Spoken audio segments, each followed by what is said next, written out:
Let us turn to poets to portray us as we are, our times and our ways of life. So said Marie Bullock as she founded the Academy of American Poets in 1934.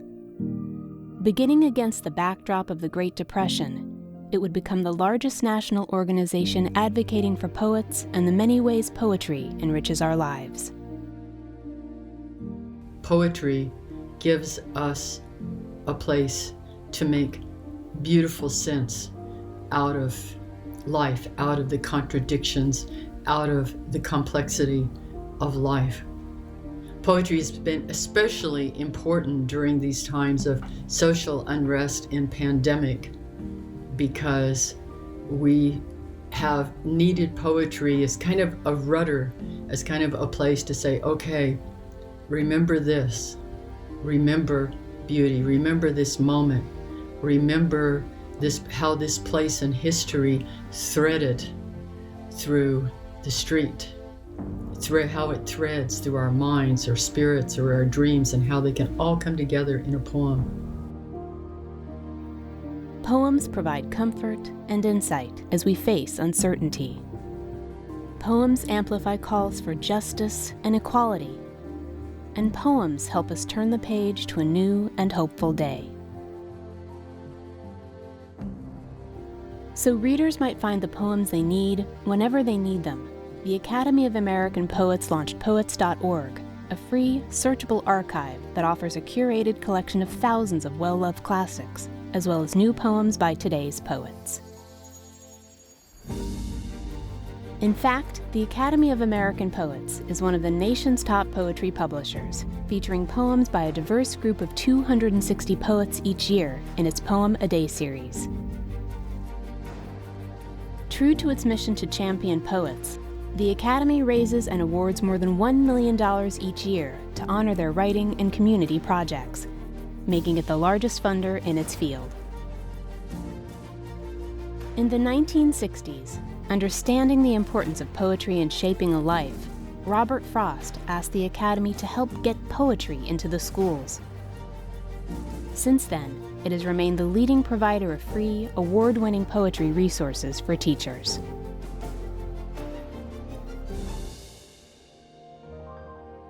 You know, when I had very little access to poetry in most of my schooling. I really didn't even read a living poet till my graduate studies.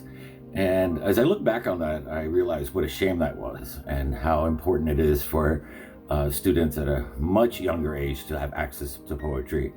Myself, as an immigrant, as a gay kid, as a working class family, had so many questions, so much confusion going on.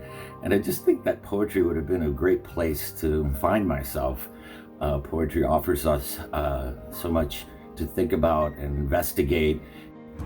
There are so many incredible resources that the Academy provides for educators. I'm always in constant awe and admiration of all the work that goes into that. Some of my favorites are Teach This Poem, which is a wonderful series that makes poetry so easy to bring into the classroom. Also the Educator Newsletter, which is another wonderful piece. All of this amazingly free and online. Just really speaks to the Academy's commitment and my own personal commitment to how important poetry is as part of an education.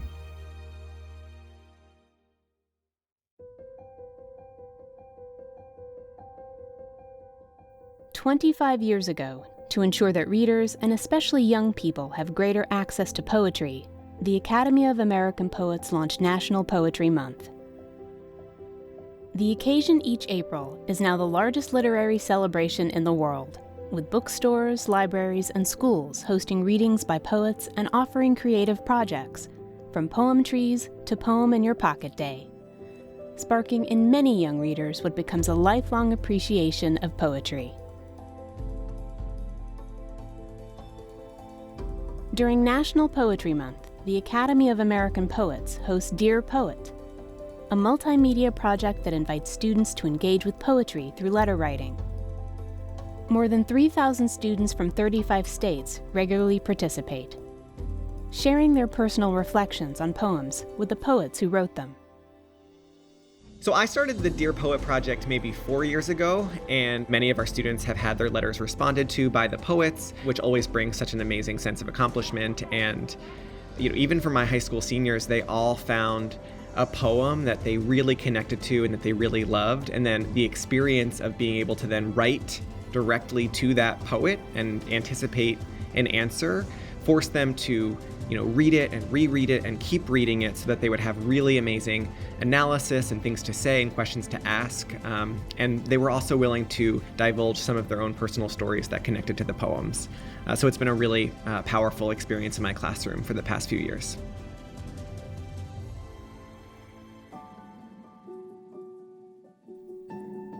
This past year, as teachers had to begin leading their classes online, the Academy published more digital resources than ever before.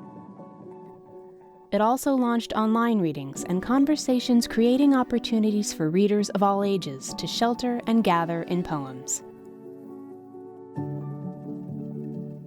When poets and smaller nonprofit literary organizations affected by the pandemic began asking for help, the Academy sprung into action by co-founding 2 COVID-19 emergency funds that provided necessary grants to 4,000 poets and artists, and 282 organizations with a special focus on those led by and serving poets of color. As more people than ever before are turning to poetry, the Academy of American Poets is steadfast in its work to support poets at every stage of their careers, give poets platforms by presenting them at events, publish poems, provide resources for teachers, and to help poets in need. As Marie Bullock said, "Our love for poetry makes us look ahead to the young and new generations of poets arising. May we, their audience, help them all we possibly can."